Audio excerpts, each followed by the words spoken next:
Good morning again. I'm pleased everyone is here, and we have an enormous privilege this morning as we have with us one of the world's leading experts on insurgency and counterinsurgency, David Kilcullen. Many of you already know the name, even if you haven't met Dave. He's more than just simply an expert on insurgency and counterinsurgency because, in my view, he is the ideal of a soldier scholar. This is a man who is not only a great thinker and looks very carefully into what he sees about him and why it happens, but he's a man of action. He puts his life on the line, as he has in Southeast Asia, as he has in Iraq, as he has in Afghanistan. Also, because of his knowledge, his expertise, and I also believe because of his physical courage, he is regarded by General David Petraeus, Stan McChrystal, people of that caliber, as having views that actually shape their thinking, their strategy. Now, as a scholar, he's put together numerous articles, numerous papers. One that I used to hand out left, right, and center was the 28 articles. Possibly many of you have seen the 28 articles. Excellent piece. And more recently, his book, The Accidental Guerrilla. Now, he's too modest to give this a shot, but I'm not that modest, and I want you to say it's an excellent book. It has good chapters on Afghanistan and Iraq, as you would expect, but also case studies from several different insurgencies. No two insurgencies are exactly alike in all particulars. Timor, where he was on the ground. Thailand, also personal experience there. The Fatah, which he has toured in extensively, arguably one of the most dangerous pieces of territory, and of course Europe.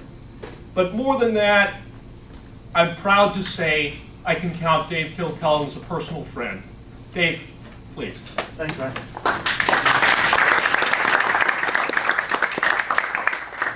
And I have all my own hair. What I thought I'd do is... Are we okay? I'm going to walk around. What I thought I'd do is spend about half an hour, 20 minutes, half an hour, talking about some issues relating to the Taliban, basically as just a framing discussion to start our interaction, and then kind of throw it over to you guys and pick up the issues that you guys want to talk about. And I want to start with a comment that was made by a classical counterinsurgency theorist called Bernard Fall in 1965.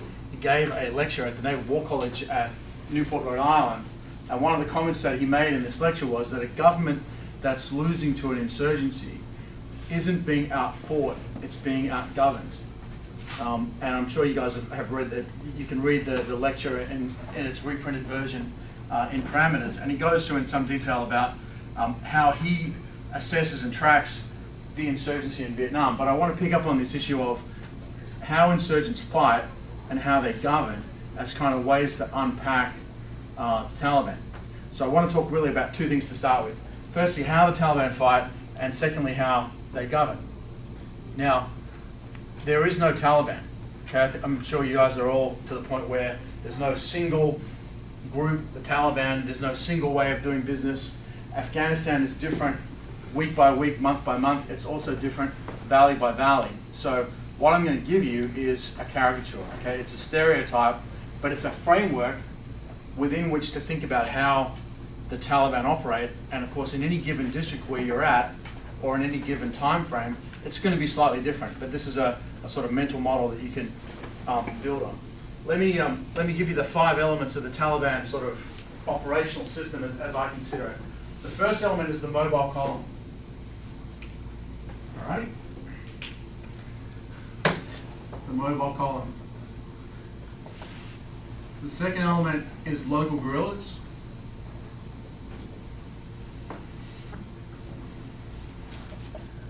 Third element is the village underground.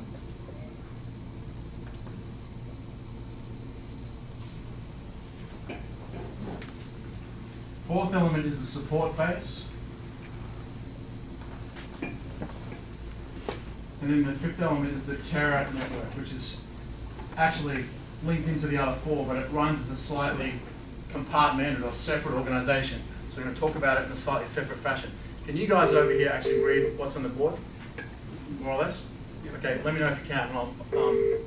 So let's talk through each of these in turn. The first three elements, the mobile column, the local guerrillas, and the village underground, are physically located inside Afghanistan. The last two elements are located in or based out of Pakistan, so slightly different. The mobile column, it varies from province to province in Afghanistan, but it can be between 100 and 300 or 400 people as part of a mobile column within a given province. Do you want me to wait till that's done? I have no idea how to make it be done. Okay.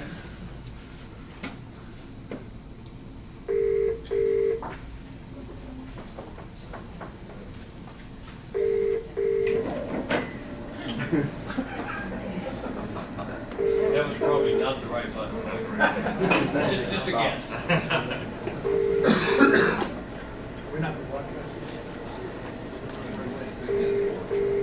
Excellent. This is the Pentagon trying to call in.